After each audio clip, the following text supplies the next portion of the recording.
February 2008 Gokarna कर्नाटकमधल्या एका घरामध्ये आई आणि मुलीमध्ये एक भांडण सुरू होतं. जे नॉर्मल भांडण असतं जे प्रत्येक घरात होतं तेच भांडण इथेही सुरू होतं गोव्याला जाण्यावरून. पण त्या भांडणानंतर असं काही घडलं की त्यामुळे आजही आपले पेरेंट्स आपल्याला गोव्याला जायला नाही म्हणतात. ही गोष्ट आहे त्या भांडणाची, ही गोष्ट आहे गोव्याची, तिथल्या पार्टीची, ही गोष्ट आहे स्कारलेट कीलिंगची.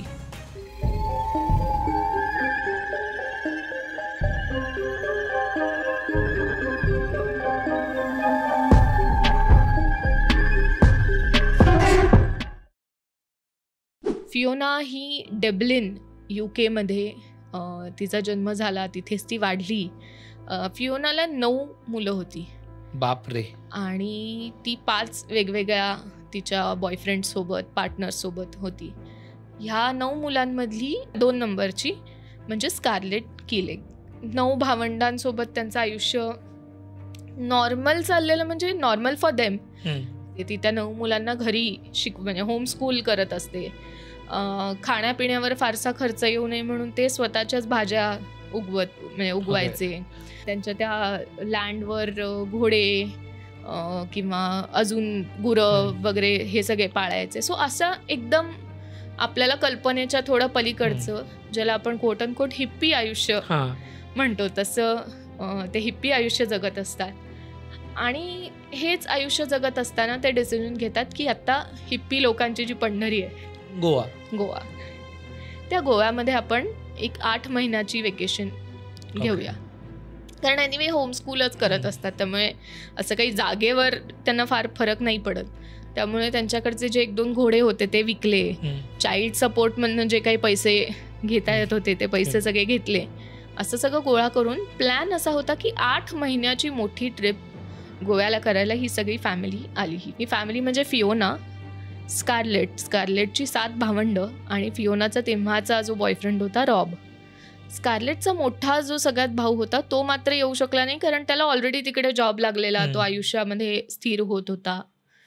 आणि त्यामुळे तो वगळता बाकीची सगळी 8 मुलं, फियोना आणि तिचा तेव्हाचा बॉयफ्रेंड रॉब, हे गोव्यामध्ये आले. त्यामुळे गोव्यात आल्यावर त्यांचं नॉर्मल आयुष्य जे असतं ते सुरू झालं. बट अगेन मी म्हटलं नॉर्मल त्यांच्यासाठी, कारण ते सोडून बाकी कोणालाच त्यांचं जे काही आयुष्य चाललंय ते नॉर्मल वाटत नव्हतं. बरोबर. म्हणजे त्यांचे कपडे घालण्याच्या पद्धती, गोव्यासारखं हिप्पी राज्य असूनही त्याच्यासाठीही तिचे कपडे फार छोटे आहेत की काय असं तिच्या बॉयफ्रेंडला वाटायचं. किंवा तिचं दारू पिणं असेल, कधी कधी ओकेजनली ड्रग्स कन्झ्युम करणं असेल, तिची मुलं पार्टी करणं, म्हणजे तिच्या मुलांचंही पार्टी करणं असेल त्या वयामध्ये. आणि ह्या सगळ्या गोष्टी कदाचित बाहेरच्या समाजानं बघताना खूप ऑड वाटायच्या, पण तिचं कायम एवढं म्हणणं होतं की ते आता they are capable of taking their own decisions, so ते त्यांचे डिसिजन्स घेतील. आणि असाच एक निर्णय स्कारलेटनी सुद्धा घेतला, आणि तो म्हणजे तिकडे जॉब करण्याचा. तिची अजून जी 1-2 भावंड होती ती थोडी साधारण मोठी होती, टीनेजर्स होते, त्यांनीही छोटे मोठे जॉब धरले. स्कारलेटनी जो एक जॉब घेतला तो एका टूर गाईड सोबत होता. त्या टूर गाईडचं नाव होतं जुलिओ लोबो. तो टूर्स बसमधनं छोट्या छोट्या टूर्स घेऊन जाणं किंवा बोट राईड्स नेणं, लोकल गोष्टी दाखवणं वगैरे अशा प्रकारच्या टूर्स ऑपरेट करायचा. आणि त्याच्याबरोबर स्कारलेट अप्रेंटिसशिप म्हणतो तसं करायची. हळूहळू हे प्रोफेशनल रिलेशनशिप कन्व्हर्ट होऊन पर्सनल रिलेशन बनलं. ह्याही वेळी परत बऱ्याच लोकांनी कन्सर्न्स रेज केले. ह्याचं कारण मुख्य असं होतं की ती 15 वर्षाची होती, तो 25 वर्षाचा होता. म्हणजे वयात अंतर होतंच दोघांचंही. ते दोघं एकत्र राहायलाही लागलेले. बापरे, एवढ्या लहान वयात? हो. ते दोघं सेक्शुअली ऍक्टिव्ह होती, त्यांच्यात फिजिकल नातं सुद्धा तयार झालेलं म्हणजे त्या वयामध्ये. अडल्ट. पण ह्याच्यातनं थोडा मला एक कल्चरल कॉन्टेक्स्ट द्यावासा वाटतो की आपल्याकडे जे आता पॉक्सो ऍक्ट आहे किंवा बाकीचे ऍक्ट आहेत, त्यामुळे हे एज ऑफ कन्सेंट वगैरे हे आत्ता आपल्याकडे भारतीय लॉ कायद्याप्रमाणे खूप आपल्याला कॉमन किंवा नॉर्मल गोष्ट वाटते. पण सगळ्याच देशांमध्ये असं असेल असं नाही. टीनेजर्स म्हणजे त्यांच्या स्वतःबद्दल कन्सेंट चे डिसिजन्स घेऊ शकतात की नाही याबद्दल प्रत्येक सोसायटीची वेगवेगळी एज मर्यादा आहे. कन्सेंट आहे. वेस्टर्न कंट्रीजमध्ये अगदी 14-15 पासून कन्सेंच्युअल सेक्स हे सोशली ॲक्सेप्टेबल आहे. आपल्याकडं अगदी 18 नंतरच लिगल आणि कन्सेंच्युअल पण अलाउड आहे आणि आपण सोशली तर ते लग्न नाहीच अलाउड. सो ते आपल्यासाठी ते थोडं बघायला पचायला जड वाटू शकतं. जड आहे. पण फियोनाच्या मते हेच होतं की तिचा डिसिजन घेण्यासाठी ती सक्षम आहे.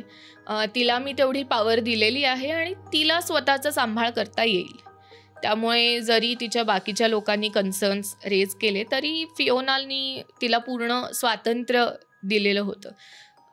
ह्या केसमध्ये ना शार्दूल, प्रत्येक वेळेला स्वातंत्र्य हा शब्द खूप येत जाईल आणि तो कशा पद्धतीने लोक बघतील ते पण तुला कळत जाईल. त्यामुळे एक जस्ट इंटरेस्टिंग वाटलं म्हणून. हे सगळं चालू होतं. त्यांची आयुष्य परत त्यांच्या दृष्टीने नॉर्मल सुरू होती आणि मग त्यांनी निर्णय घेतला की आता ठीक आहे, आपण एक 5-6 महिने गोव्यामध्ये राहिलो, आता आपण दुसरीकडे जाऊया, आपण गोकर्णला जाऊया, थोडं साऊथला, कर्नाटकामध्ये. स्कारलेट गोवामध्ये राहत होती आणि बाकीचं तिचं कुटुंब हे गोकर्णमध्ये शिफ्ट झालेलं.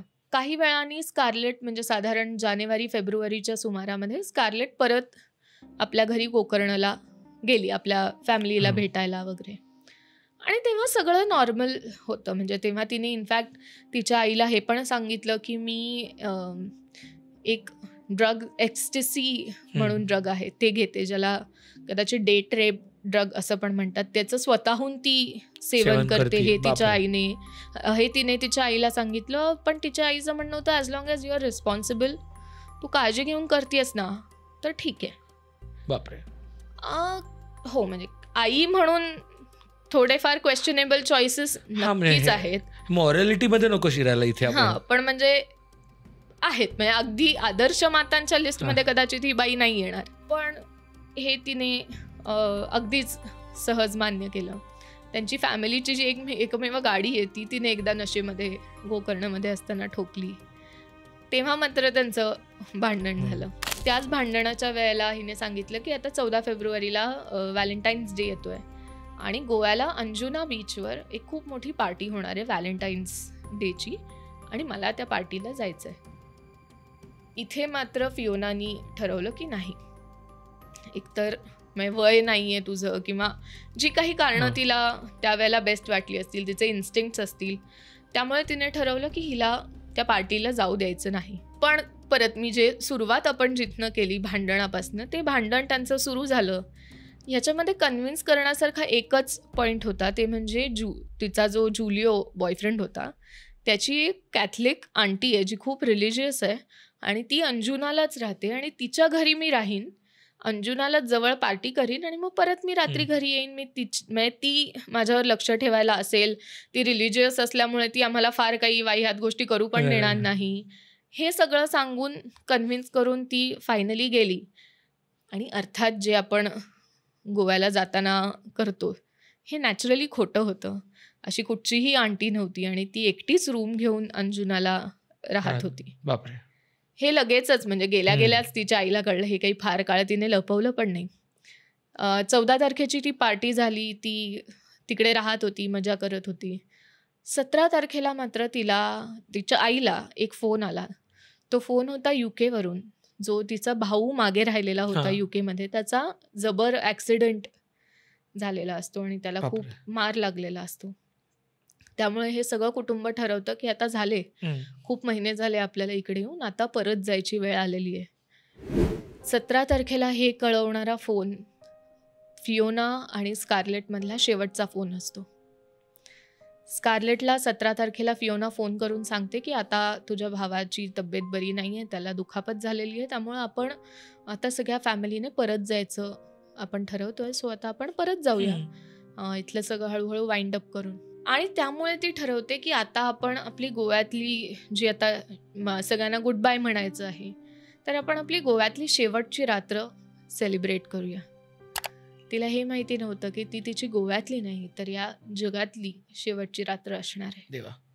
झालं असं की 17 जुलैला रात्री जेव्हा तिला संध्याकाळी फोन येतो आपल्या आईचा, त्यानंतर ती ठरवते की आज आपण जीवाचं गोवा करायचं. आणि त्यामुळे ती पहिला फोन जुलिओला करते, जो तिचा बॉयफ्रेंड असतो, की आज आपण पार्टी करूया, बिकॉज आय डोंट नो की मी उद्या इथे असीन किंवा नसीन.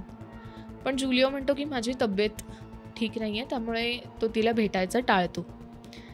तिची अजून एक मैत्रीण असते जी डच मूळची आहे, पण ती गोव्यात राहत असते, जिचं नाव आहे रुबी कासो. आता रुबी आणि स्कारलेट ह्या दोघी पार्टी करायला 8:30 वाजता निघतात. जसं आपण प्रीबूज म्हणतो तसं घरातनं बाहेर पडल्याच एक ब्रीझरची बाटली त्या विकत घेतात आणि टॅक्सीने 9 बार जो वॅगाटॉरला आहे, आजही तो आहे, इट्स क्वाईट फेमस, तिकडे जायला निघतात. पण 9 हे गोव्याच्या दृष्टीने खूपच लवकर आहे, म्हणजे स्पेशली पार्टी कल्चरच्या दृष्टीने 9ला काहीच फार सुरू झालेलं नसतं. त्यामुळे त्या परत इकडे तिकडे फिरतात आणि जवळच असलेल्या एक बीन मी अप नावाच्या बारमध्ये जातात. तिकडे परत हे सगळे ॲलिगेशन्स आहेत, ह्याच्यात काहीच प्रूफ नाही आहे. पण तिकडे ते परत काही ब्रीझर्स, बियर्स आणि शॉट्स असं ते घेतात. सो नॅचरली 15 टीनेजर्स आहेत, so it is too much alcohol for anyone. पण त्यांना चढते आणि मग त्यामुळे ते रुबी ठरवते की बस इथे थांबावं आणि आता मी घरी जायची वेळ आलेली आहे. पण स्कारलेटला मात्र अजून शेवट ह्या रात्रीचा व्हावा असं वाटत नसतं, कारण तिच्या दृष्टीने ही तिची गोव्यातली शेवटची रात्र असणार आहे. आणि त्यामुळे ती रुबीला तिच्या घरी सोडायला जाते. थोडा वेळ त्या गप्पा मारतात आणि मग ती तिकडनं जाते की मी आता अजून थोडी पार्टी करीन असं म्हणून ती जाते लुईस बारला, जो अंजुनालाच आहे. या लुईस बारमध्ये ती परत पार्टी करते. तिकडे जी लोकं असतात त्यांच्याबरोबर ड्रिंक्स घेणं, हळूहळू जशी पार्टी कमी कमी होत जाते, विरळ होत जाते, तसं ती आता हॉटेलच्या स्टाफसोबत पार्टी करायला लागते. आणि वेन आय से पार्टी करायला लागते तेव्हा आपल्यालाही माहिती आहे की ऑलरेडी तिची काय अवस्था आहे. त्यामुळे ह्याच्यापैकी किती तिने व्हॉलंटरीली केलं आणि किती प्रेशरमध्ये येऊन केले हे सांगण्यासाठी आपल्याकडे आत्ता काहीच मापदंड नाही आहे. ह्याच्यामध्ये त्या लुई शॅक जी आहे त्या शॅकमध्ये काम करणारा एक सॅमसन डिसोजा म्हणून माणूस आहे, तो तिला दारू ऑफर करतो. सो त्याच्याबरोबर ती दारू पिते. सॅमसंगच्या मदतीला अजून एक किंवा त्याचा जो मित्र असतो प्लॅसिडो नावाचा, तर सॅमसंग आणि प्लॅसिडोसोबत अलेजेडली ती कोकेनसुद्धा सेवन करते. हे चालू असताना त्या शॅकमधला एक मुरली सागर नावाचा वेटर आहे, तो तिला ऑफर करतो की आता खूप झालंय, मी तुला घरी सोडतो. हे जेव्हा मुरली तिला ऑफर करतो तेव्हा मात्र सॅमसंगमध्ये पडतो आणि त्याला सांगतो की नाही, दमदाटी करून तिला तिकडेच थांबवून घेतो. हे सगळं बघणारा एक मायकल मॅनियन नावाचा पण माणूस असतो, जो खरं तर UKचा सिटिझन आहे, पण तो पण गोव्यात पार्टी करायला राहिलेला आहे आणि तो याचा सॅमसंगचा पोटभाडेकरू आहे. ओके. त्यामुळे तोही आधी बघतो आणि त्याला सांगतो की नाही, मी हिला घरी सोडलं पाहिजे. पण सॅमसंग परत त्यालाही दमदाटी करतो आणि त्याच्या इन्फ्लुअन्स खाली तो पण नाही म्हणतो. या दोघांनी पाहिलेलं हे शेवटचं अकाउंट आहे जेव्हा स्कारलेटला कोणीतरी जिवंत पाहिलेलं आहे. ओके. ह्यानंतर दुसऱ्या दिवशी सकाळी तिथल्या पोलीस स्टेशनला एक निनावी फोन कॉल जातो आणि त्या फोन कॉलमध्ये असा रिपोर्ट येतो की एक 15 वर्षाची कॉकेशियन मुलगी ही त्या अंजुना बीच जवळच अर्धनग्न अवस्थेमध्ये मृत पडलेली आहे. आणि लगेचच पोलीस गुरुनाथ नायक जे तिथले हवालदार असतात त्यावेळेचे, ते तिकडे जातात आणि पंचनामा वगैरे करतात. त्यांना दिसतं की ती आडवी म्हणजे तोंडावर ती वाळूमध्ये पडलेली आहे, मृत आहे. तिची अंतर्वस्त्र आणि तिने घातलेल्या शॉर्ट्स ह्या दुसरीकडे फेकून दिलेल्या आहेत. एक ऑरेंज कलरच्या स्लिपर्स आहेत त्याच जवळच पडलेल्या आहेत आणि तिच्या अंगावर काही व्रणसुद्धा आहेत. पंचनामा होतो, या सगळ्या ज्या गोष्टी लिहिलेल्या आहेत त्या गोष्टी नमूद केल्या जातात आणि सिल्वानो स्पेको नावाचे एक डॉक्टर आहेत ते तिचं पोस्टमॉर्टम करायला लागतात. तिच्या घरच्यांना कळवलं जातं. पोस्टमॉर्टममध्ये झटापट झाल्याच्या खुणा, मल्टिपल जखमा ह्या जाणवतात, पण तरीही तिथले जे इन्स्पेक्टर असतात अल्बकर्की नाव आहे त्यांचं, निर्लॉन अल्बकर्की. ते अशी प्रेस कॉन्फरन्स घेतात की ही दारूच्या नशेत होती, तिने ड्रग्सचं सेवन केलेलं होतं आणि त्या अवस्थेमध्ये तिचा बुडून मृत्यू झालेला आहे. आता हे सगळ्यांनाच विचित्र वाटतं की जर बुडून मृत्यू असेल तर ती अर्धनग्न अवस्थेत का असेल, तिच्या अंगावर व्रण का असतील. बरं, फियोनाने, तिच्या आईने स्वतः तिचं मृत शरीर बघितलेलं असतं आणि चेक केलेलं असतं. जेव्हा ती मोजते तेव्हा तिच्या स्कारलेटच्या मृत शरीरावर 53 व्रण तिला दिसतात. त्यापैकी काही गुप्तांगावर पण तिच्या असतात. आणि हे सगळं दिसत असूनही पोलिसांनी चक्क असं स्टेटमेंट केलेलं असतं की बुडून मृत्यू झालेला आहे. ज्या काही जखमा तिच्या अंगावर झालेल्या आहेत त्या सगळ्या जखमा ह्या इधर बुडताना किंवा डगमगताना तोल जाऊन झालेल्या आहेत किंवा नंतर ऑटोप्सी टेबलवर आणल्यावर या जखमा झालेल्या आहेत. आणि ऑटोप्सीचा रिपोर्ट काय येतोय, पोस्टमॉर्टमचा? सो पोस्टमॉर्टमचा रिपोर्ट परत म्हटलं तसं तो प्रेस समोर ऑफिशियली पहिल्या पोस्टमॉर्टमचा रिपोर्ट आणला जात नाही. डॉक्टर स्पेको एक अनऑफिशियल प्रेस कॉन्फरन्स घेतात आणि त्याच्यात ते सांगतात की नाही, ही होमिसाईड केसच आहे आणि हा ॲक्सिडेंटल बुडून मृत्यू झालेला नाही आहे. ह्याचं कारण असं आहे की पोलिसांनी, अल्बकर्कीनी सांगितल्याप्रमाणे जरी तिच्या लंग्समध्ये पाणी गेलं असेल तरी ते पाणी एवढं नाही आहे की बुडून त्याच्यामुळे मृत्यू व्हावा.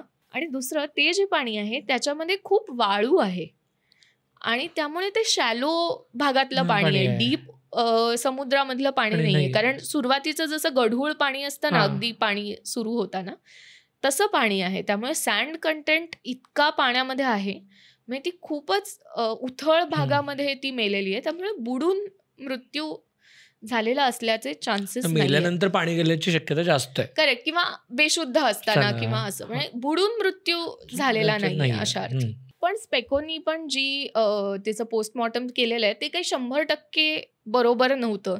कारण तिच्या गुप्तांगावर ज्या जखमा होत्या त्याचं काहीच त्यांनी नमूद केलं नव्हतं किंवा त्याच्यातनं जे मिळालेलं स्पर्म आहे, सीमन आहे, त्याच्याबद्दल काही रिपोर्ट नव्हता. रेपबद्दल काहीच त्यांनी म्हणजे इन्व्हेस्टिगेशन पण केलं नव्हतं. इनफॅक्ट एवढंच नाही तर तिची आई जेव्हा घटनास्थळी 1-2 दिवसांनी गेली तेव्हा त्या पंचनामात नमूद केलेल्या ज्या शॉर्ट्स आणि ह्या गोष्टी सगळ्या होत्या त्या तिला तिकडेच बीचवर तशाच पडलेल्या दिसल्या. पोलिसांनी त्या ताब्यातही घेतल्या नव्हत्या, ज्याच्यावर काही फॉरेन्सिकला अभ्यासाला पाठवणं वगैरे ह्या गोष्टीही केल्या नव्हत्या. जे काही पुरावे होते म्हणजे त्या दिवशी पंचनाम्यात त्यांना दिसलेले ते तिकडेच टाकून पोलीस परत गेलेले होते. त्यामुळे हिने मागे लागून, फियोनानी मागे लागून दुसरी ऑटोप्सी करायचं म्हटलं आणि 3 मार्चला म्हणजे घटनेनंतर जवळजवळ 15-20 दिवसानंतर दुसरी ऑटोप्सी झाली आणि ह्याच्यामध्ये ह्या सगळ्या गोष्टी आल्या की तिच्या रक्तामध्ये ड्रग्सचं प्रमाण खूप होतं. त्याच्यामध्ये LSD, कोकेन आणि एस्टेसी हे तिन्ही ड्रग्स थोड्या प्रमाणात सापडलेले. ते म्हटलं तसं लंग्समध्ये पाणी होतं पण ते बुडून मरता येईल एवढं पाणी नव्हतं आणि त्यात वाळूचा कंटेंट जास्त होता. आणि तिच्या म्हणजे गुप्तांगांवर ज्या खुणा होत्या किंवा ज्या जखमा होत्या त्या बलात्काराशी, अत्याचाराशी सुसंगत अशा जखमा होत्या आणि त्यांनी ते सीमन सॅम्पल वगैरे सगळं कलेक्ट केलं. जे पहिल्या ऑटोप्सीमध्ये, पहिल्या पोस्टमॉर्टममध्ये केलंच नव्हतं. पण नॅचरली हे इतक्या दिवसांनी केल्यानंतर त्याची काय सँक्टिटी राहिली असेल किंवा किती ते कंटॅमिनेट झालं असेल याचा अंदाज आपल्याला येऊच शकतो. कारण 15 दिवस काहीच त्याच्यावर झालं नव्हतं. पोलिसांनी सुद्धा या काही गोष्टी केल्या नव्हत्या. हे सगळं जसं पुढे येत गेलं तसतसं इंटरनॅशनल आणि नॅशनल मीडियाचं प्रेशर वाढायला लागलं, गोवा पोलिसांवर वाढायला लागलं. रेणुका चौधरी तेव्हाच्या केंद्रीय मंत्री होत्या, HRD मिनिस्टर. त्यांनी परत हा मुद्दा उचलून घेतला आणि पोलिसांची त्या पहिल्या फॉरेन्सिक डॉक्टर्सच्या बदलीची आणि निलंबनाची मागणी सुद्धा त्यांनी केली. मार्चच्या मध्यामध्ये पहिल्यांदा FIR दाखल झाली, जवळजवळ 1 महिना उशिराने. सॅमसन आणि प्लॅसिडो हे दोघं जे होते त्या दोघांनाही अटक लगेच करण्यात आली. अल्बकर्की आणि डॉक्टर स्पेको या दोघांचंही निलंबन करण्यात आलं आणि त्यामुळे आता एक साधारण न्याय जवळ आलाय असं वाटायला लागलं. पण तरीही फियोनाच्या मनामध्ये कुठेतरी पाल चुकचुकतच होती आणि त्यामुळे तिने सीबीआय इन्क्वायरीची मागणी केली. जसजसं सीबीआय यात इन्व्हॉल्व्ह होत होतं त्याच क्षणी एक अजून अत्यंत दुर्दैवी घटना घडली आणि ती म्हणजे पोलिसांच्या तपासातून पोलिसांना सापडलेली स्कारलेटची पर्सनल डायरी मीडियाच्या हातात लागली आणि एकच रान उठलं. नॅचरली एक टीनेजर आहे जिची पर्सनल डायरी ही किती म्हणजे वल्नरेबल गोष्टी त्यात लिहिल्या असू शकतील आणि त्याच्यावरून म्हणजे फियोना आणि 15 वर्षाची स्कारलेट हिचं पब्लिकली मीडियामध्ये चारित्र्य हनन सुरू झालं.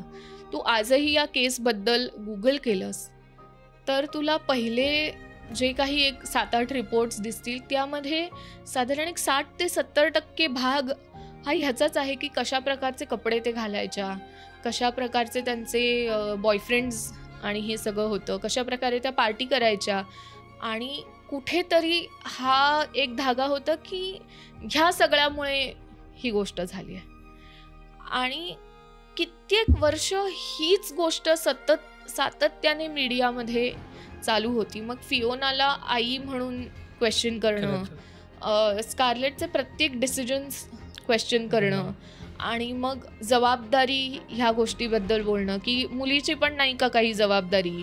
पण ह्याच्यात कुठेही रेप आणि तिच्यावरती झालेल्या अत्याचाराबद्दल नाही बोलायचं ना. तिने हे कपडे घातले, तिने पार्टी केली, तिला कोणी सांगितलेलं इतक्या मध्यरात्री एकटीने अनोळखी माणसांबरोबर जाऊन पार्टी करायला? स्वतःची जबाबदारी स्वतःला घ्यायला नको, ह्या प्रकारच्या कमेंट्स ह्या पास झाल्या. हे जरी केलं तरी हा गुन्हा कसा काय जस्टिफाय होता? म्हणजे एखादी देहविक्रीचा व्यवसाय करणारी वेश्या सुद्धा असेल तरी तिला तिचा अधिकार आहे, कन्सेंट आहे. हा अधिकार नाही असू शकत कोणालाच. करेक्ट. आणि एखादी मुलगी पार्टी करते, एखादी मुलगी समाजाने घालून दिल्याप्रमाणे कपडे नाही घालत किंवा ती मुलांशी बोलते, ती एकटी फिरते, याचा अर्थ हा नाही होत की तिच्याबरोबर होणारा अत्याचार जस्टिफाईड होतो. जबाबदारी आपण स्वतःची घ्यायला पाहिजे हे बरोबर आहे, पण ती जबाबदारी आपल्या सेफ्टीला उत्तर नसू शकते. म्हणजे ती जबाबदारी दुसऱ्यांच्या वाईट कामाची नसू शकते. ती आपण आपल्या कर्तृत्वापुरती घेऊ शकतो आणि ती घेत पण होती. आपण सकाळी चालायला जाताना काठी हातात घेऊन फिरतो कारण का एखादं चुकून भटकं कुत्रं येऊन चावलं तर. याचा अर्थ असा नाहीये की शासनाने भटक्या कुत्र्यांची सोय नाही करायची. Correct, absolutely, exactly.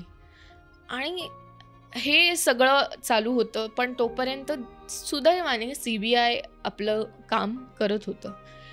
पण त्यांच्या कामाला सुरुवातीला तरी फारसं यश आलं नाही कारण जवळजवळ 2010ला ट्रायल सुरू झाली.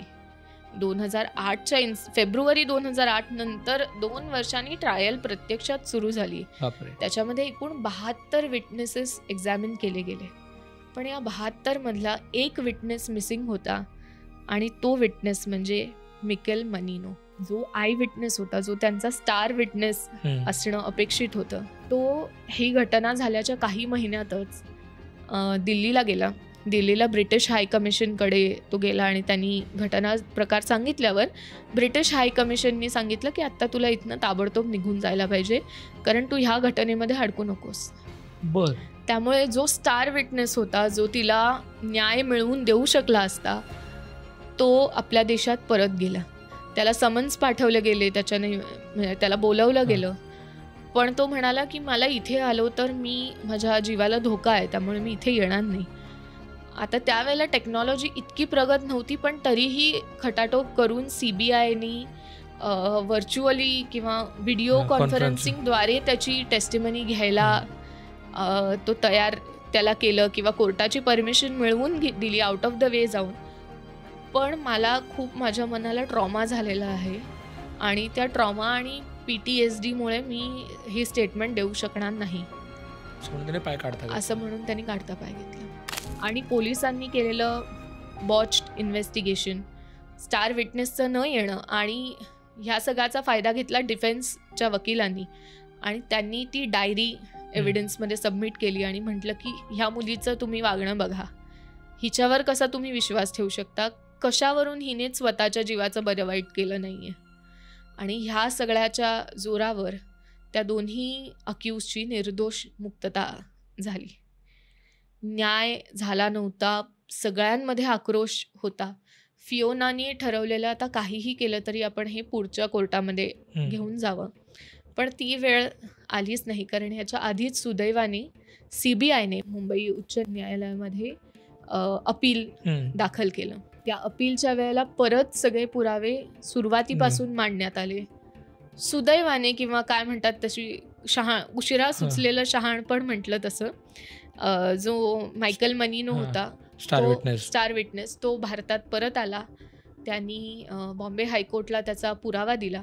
त्याच्याबरोबर जो मुरली सागर म्हणून होता, जो दुसरा आय विटनेस होता किंवा लास्ट सीन थिअरी म्हणतो की शेवटच्या वेळेला त्या घटनास्थळी कोणी बघितलेलं, त्याचा जो विटनेस होता तो मुरली सागर, त्यांनीही जबाब दिला. आणि ह्या सगळ्यामध्ये सगळ्यात महत्त्वाचा पुरावा ठरला आणि खूप विचित्र गोष्ट आहे ते म्हणजे त्या ऑरेंज कलरच्या स्लिपर्स, ज्या मी अगदी सुरुवातीला तुला सांगितलेलं बीचवर सापडलेल्या, त्या स्लिपर्स दुसऱ्या तिसऱ्या कोणाच्या नसून सॅमसंगच्या होत्या. त्याच हॉटेलमध्ये काम करणारा एक चंद्रू नावाचा वेटर होता. घटनेनंतर 2-3 दिवसांनी सॅमसंग त्या लुईस शॅकमध्ये परत आला, तेव्हा तो ह्या केशरी रंगाच्या स्लिपर्स शोधत होता. चंद्रूंनी सांगितले की तिकडे घटनास्थळावरती आहेत. तेव्हा त्यांनी चंद्रूला दमदाटी करून त्या चप्पल आणून द्यायला सांगितल्या आणि त्या आणल्या एका प्लास्टिकच्या पिशवीमध्ये काळ्या त्या कोंबल्या.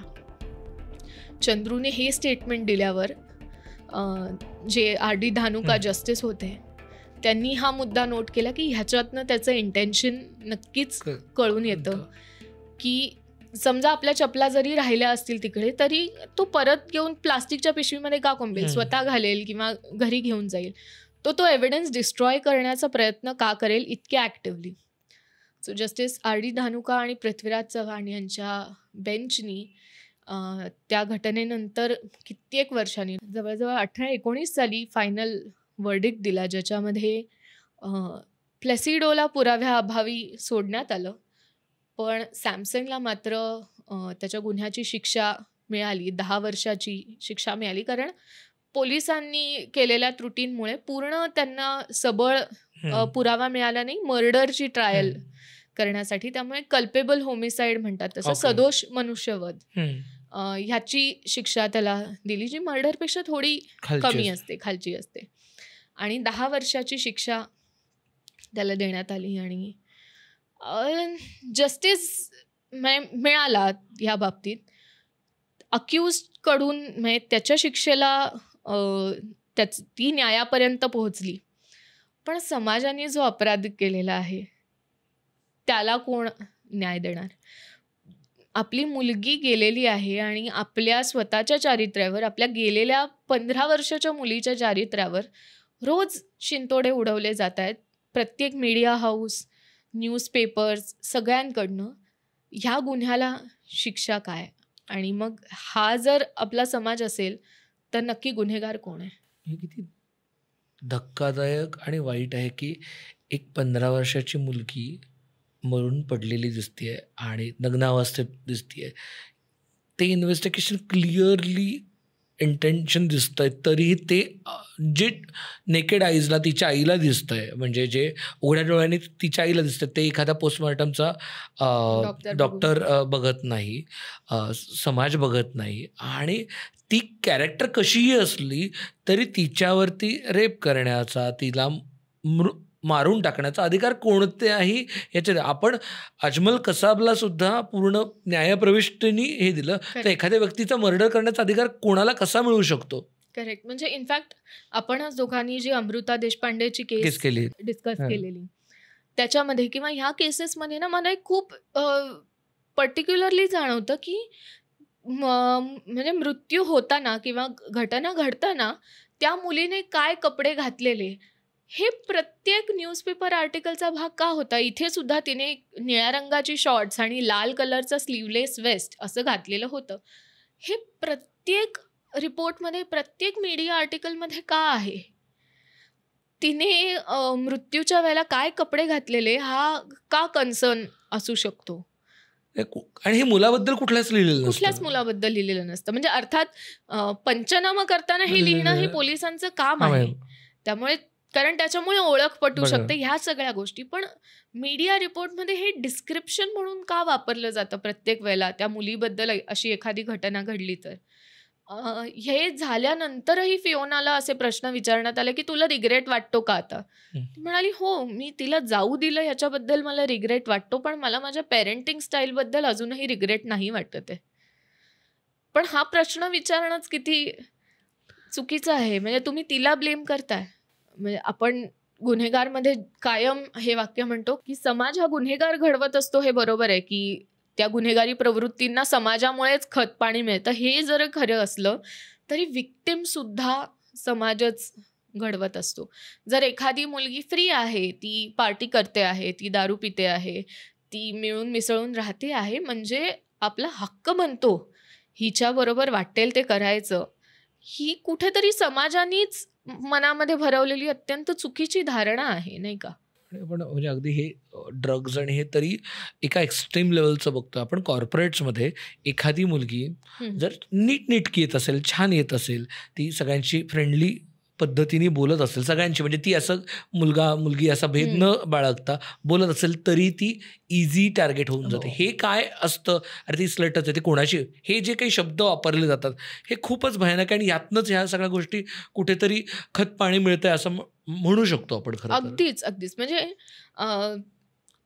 कुठेतरी त्याचं एक काय म्हणतात समर्थन केल्यासारखं होतं ना, की हे करते मग त्यांच्याबरोबर असंच होणार ना, तिने हे कपडे घातले मग असंच. हे तर किती स्टेटमेंट्स म्हणजे निर्भया केस नंतरही अशा प्रकारची स्टेटमेंट्स आलेली आहेत. किती भीषण घटना झाल्या तरीही पहिले लोक त्या मुलीमध्येच काही दोष आहेत का किंवा तिच्यामुळे तर काही झालेलं नाहीये का हे बोलायला सांगतील. आय थिंक आपण कमेंट सेक्शनमध्ये सुद्धा ही डिबेट ओपन करूया. आय थिंक हे तू पण बघ आणि मी तुम्हाला पण बघणाऱ्यांना सगळ्यांना सांगेन की गुन्हेगार कोण ह्या सिरीजची खासियत अशी आहे की ऑफकोर्स आपण जी चर्चा करतो ती आहेच, पण कमेंट सेक्शनमध्ये पण वेगवेगळ्या लोकांची वेगवेगळी मतं येतात आणि त्यातली सगळीच आपल्याला पटतात असं नाही, पण ती मतं मांडण्याचा आणि ती एक्झिस्ट करण्याचा प्रत्येकाला अधिकार आहे.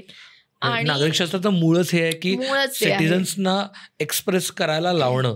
करेक्ट. आणि ह्या डिबेट्स कमेंट सेक्शनमध्ये खरंच झाल्या पाहिजेत. त्यामुळे नेक्स्ट टाइम तुम्ही गुन्हेगारचा एपिसोड बघता तेव्हा कमेंट सेक्शन पण वाचा आणि तुमची कमेंट लिहा.